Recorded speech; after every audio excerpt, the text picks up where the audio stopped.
होर्मुज में भारतीय क्रू वाले एक जहाज पर हमला होता है। 3 भारतीयों की दर्दनाक मौत हो जाती है। अब ये हमला किसने किया, इस पर अलग लड़ाई चल रही है। ईरान का दावा है कि अमेरिकी फौज ने भारतीय जहाज को निशाना बनाया। अब ट्रंप का स्टेटमेंट आ गया, जिसमें उन्होंने कहा कि भारतीय जहाजों पर हमले बर्दाश्त नहीं।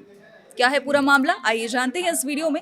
नमस्कार, आप देख रहे हैं न्यूज़ 18 का डिजिटल प्लेटफॉर्म और मैं हूं आपके साथ पल्लवी त्रिपाठी। अमेरिकी राष्ट्रपति डोनाल्ड ट्रंप ने दावा किया कि ईरान ने होर्मुज स्ट्रेट से गुजर रहे भारतीय जहाजों पर ड्रोन हमला किया था। ट्रंप ने इस घटना को पूरी तरह अस्वीकार्य बताया और कहा कि इससे क्षेत्र की सुरक्षा पर बड़ा खतरा पैदा हुआ है। हालांकि ईरान ने ट्रंप के इस आरोप को सिरे से खारिज कर दिया। ईरान के विदेश मंत्री अब्बास अराक्ची ने कहा कि अमेरिका बिना किसी सबूत के ईरान पर आरोप लगा रहा है। उन्होंने ट्रंप के बयान को निराधार और भ्रामक बताया।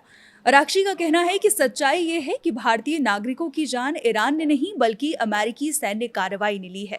ईरान का आरोप है कि ओमान तट के पास एक तेल टैंकर पर अमेरिकी सेना ने हमला किया, जिसमें 3 भारतीय नाविकों की मौत हो गई। ईरानी अधिकारियों का कहना है कि अमेरिका अपनी कार्रवाई से ध्यान हटाने के लिए ईरान पर आरोप मढ़ रहा है। इस घटना के बाद भारत में भी नाराजगी देखने को मिली। भारत सरकार ने अमेरिकी राजनयिक को तलब कर कड़ा विरोध दर्ज कराया। विदेश मंत्रालय ने साफ कहा कि नागरिक जहाजों पर किसी भी तरह की सैन्य कार्रवाई स्वीकार नहीं की जा सकती। भारत ने क्षेत्र में शांति और बातचीत के जरिए समाधान निकालने की अपील भी की। ईरानी विदेश मंत्री अराक्ची ने कहा कि भारतीय कमर्शियल जहाजों पर अमेरिका के बर्बर हमले अमेरिका की सशस्त्र डकैती और राज्य प्रायोजित समुद्री लूट की नीति का स्पष्ट प्रमाण है। इस अमेरिकी हमले में कम से कम 3 भारतीय नागरिक मारे गए। उन्होंने नाविकों के परिवारों, भारतीय जनता और सरकार के प्रति संवेदना व्यक्त की। अराक्ची ने अंतर्राष्ट्रीय समुदाय से अमेरिका को जिम्मेदार ठहराने की अपील भी की और कहा कि उसकी कार्रवाई से वैश्विक शांति, सुरक्षा और नौवहन की स्वतंत्रता को खतरा है। जिस टैंकर पर अमेरिका ने अटैक किया, उस टैंकर पर 28 सदस्यीय दल था। इसमें 24 भारतीय और 4 विदेशी नागरिक यानी 2 पाकिस्तानी, 1 यूक्रेनी और 1 रूसी शामिल थे। हमले के बाद 21 भारतीय नागरिकों को बचा लिया गया।